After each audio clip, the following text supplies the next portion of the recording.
अब जान लेते हैं सोने के ऊपर अनुज गुप्ता की क्या राय है, जिस हिसाब से गिरावट देखने को मिली है उनका क्या कहना है।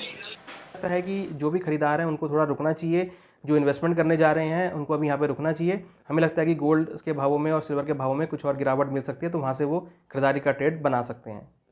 हमने गोल्ड के भावों में एक ऐतिहासिक गिरावट आते हुए देखी है। इंटरनेशनल मार्केट में गोल्ड के भाव करीबन $100 से नीचे गिरते हुए दिखाई दिए हैं और गोल्ड के भाव ने करीबन $1850 पर आउंस के स्तर को छूते हुए दिखाई दिया है। वहीं अगर हम एमसीएक्स की बात करें तो गोल्ड में करीबन 2500 रुपये की गिरावट देखने को मिली है और गोल्ड के भाव 49,600 के लेवल को छूते हुए दिखाई दिए हैं। ये जो बड़ी गिरावट है इसके पीछे दो मेन कारण रहे हैं। पहला कारण फाइजर की तरफ से कोविड की जो वैक्सीनेशन है उसको बनाने की बात यहाँ पे सामने देखने को मिली है। साथ में यूएस में जो इलेक्शंस हुए हैं उसमें जो बाइडेन ने जीत हासिल करी है वो एक सबसे बड़ा रीज़न रहा है। तो ये दो मुख्य कारण है जिसकी वजह से हमने गोल्ड में और सिल्वर में गिरावट आते हुए देखी है।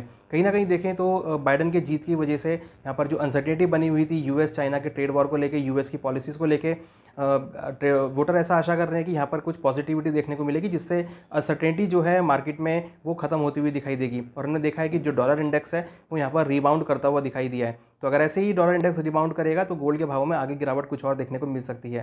साथ में जो अनसर्टेनिटी कोविड के ऊपर थी वो इस वैक्सीनेशन के आने के बाद हो सकता है कि कुछ नरम पड़ती हुई दिखाई देगी जिससे गोल्ड के भावों में गिरावट और देखने को मिल सकती है।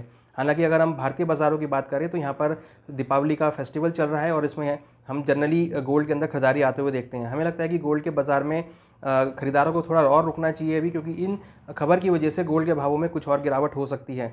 हमें लगता है कि अभी फ़िलहाल थोड़ा वेट एंड वॉच करेंगे तो यहाँ पर उनको अच्छे दाम और मिल सकते हैं खरीदारी करने के लिए। जैसा कि गोल्ड में गिरावट रही है तो अगर हम अनुमान लगाएं तो हमें लगता है कि आने वाले जो लेवल्स होंगे वो करीबन 47,000 से लेकर 48,000 हो सकते हैं और इंटरनेशनल मार्केट में करीबन $1750 से लेकर 1800 तक के लेवल गोल्ड में देखे जा सकते हैं। तो फिलहाल हमें लगता है कि जो भी खरीदार हैं उनको थोड़ा रुकना चाहिए, जो इन्वेस्टमेंट करने जा रहे हैं उनको अभी यहाँ पे रुकना चाहिए। हमें लगता है कि गोल्ड के भावों में और सिल्वर के भावों में कुछ और गिरावट मिल सकती है, तो वहाँ से वो खरीदारी का ट्रेड बना सकते हैं। जी, यानी यहाँ पर सोने और चांदी के अंदर एक और गिरावट देखने को मिल सकती है। तो जानकारी के मुताबिक यहाँ पर अभी आपको संभल कर ट्रेडिंग करने की ज़रूरत है, नहीं तो आप यहाँ पर थोड़ा रुक सकते हैं। बाजारों के अंदर एक और बड़ी गिरावट बाकी है कोरोना की वैक्सीन की खबरों का। फिलहाल अभी इस बुलेटिन में बस इतना ही। आगे खबरें देखने के लिए देखते रहिए मार्केट टाइम्स टीवी।